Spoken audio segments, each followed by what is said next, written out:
What up, guys? The American people are ready to receive the truth.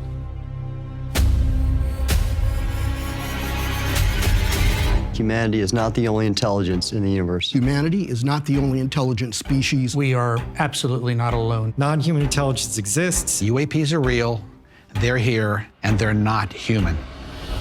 I spent 25 years as a senior official with the CIA. I've worked on highly classified UAP programs. 28 years as an astrophysicist. I served as the 4th Director of National Intelligence. Director of Aviation Security in the National Security Council. A one-star admiral after 32 years of service. People that come forward with this, I feel like they've taken their life in their own hands.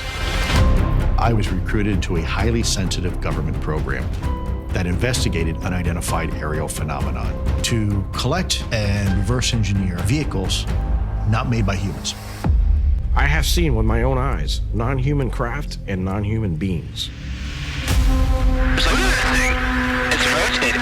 Better be careful about a government that doesn't trust its people, because there's no telling what they'll pull on you. This. Okay. Now, the main thing that I want to talk about, and something that I picked up on, he puts like unwavering trust in all of these people that he interviewed. And so, what did you make of James Clapper?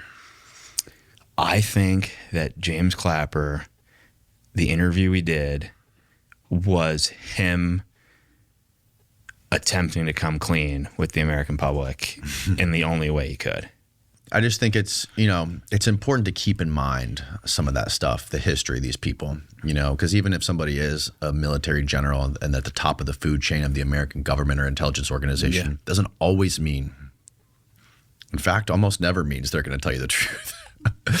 And, it is important to know that this guy literally lied to Congress and said that the NSA was not spying on American citizens 2 months before Snowden leaked the NSA documents proving that they were spying on American citizens. Yeah. Look, I do think that, if he had lied in the past, maybe this was a way to kind of make up for it. Maybe this was like, hey, I'm gonna do the right thing.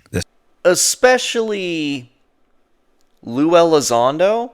And after several conversations, it occurred to me that their interest in me was some of my background I had. In my early career as a special agent in counterintelligence, I was protecting technologies, critical avionic technologies. At the same time, I had the counterintelligence background. So I was asked to come in and run the counterintelligence and security aspect for a particular program, at which time I had no idea what the program even was.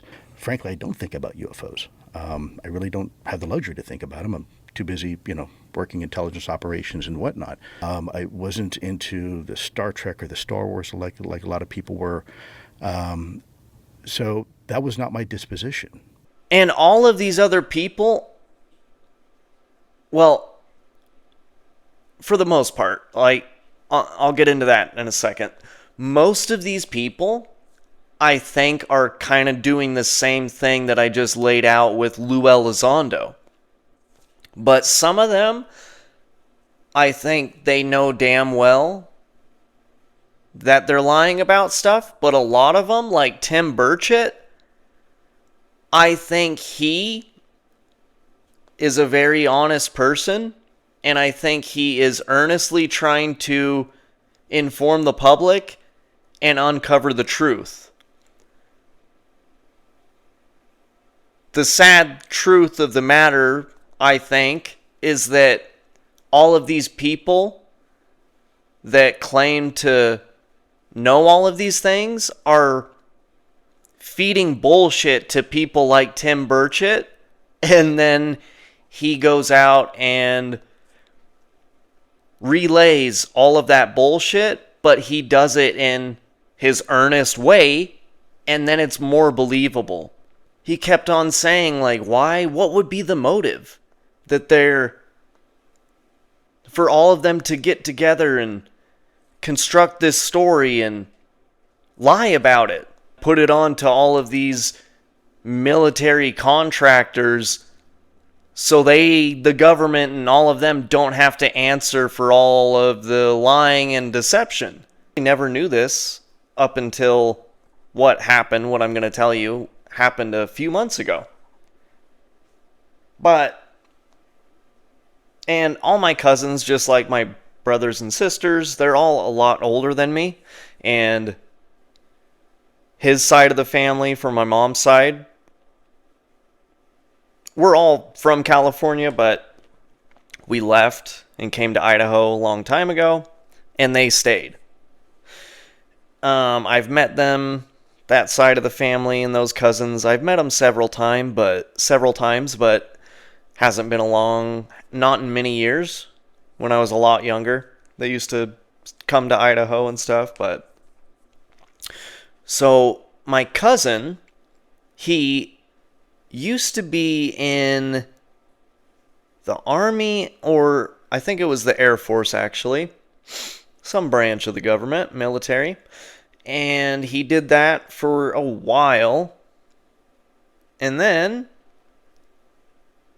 he apparently retired from the military and started subcontracting with military contractors.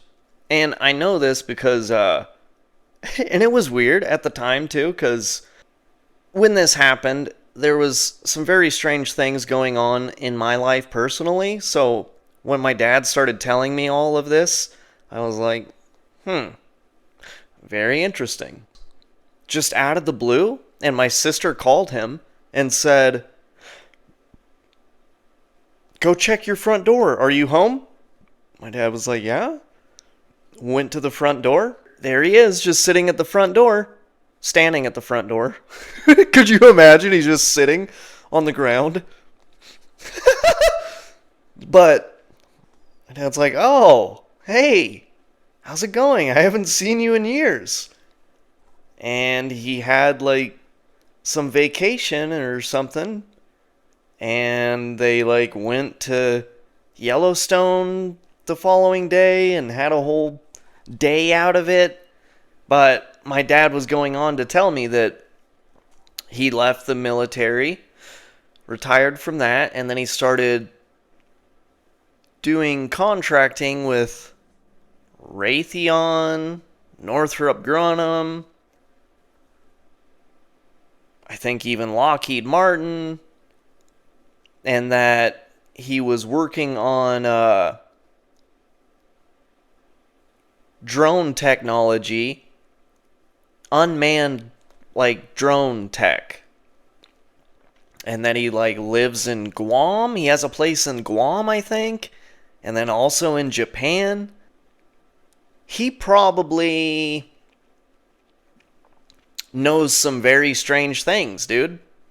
He is probably working on some very weird things, you know? A lot of this UFO, UAP type of shit actually is a lot of just our technology, and they don't want us and other countries, foreign adversaries, to know that. So they lie to all of us and tell us it's alien craft.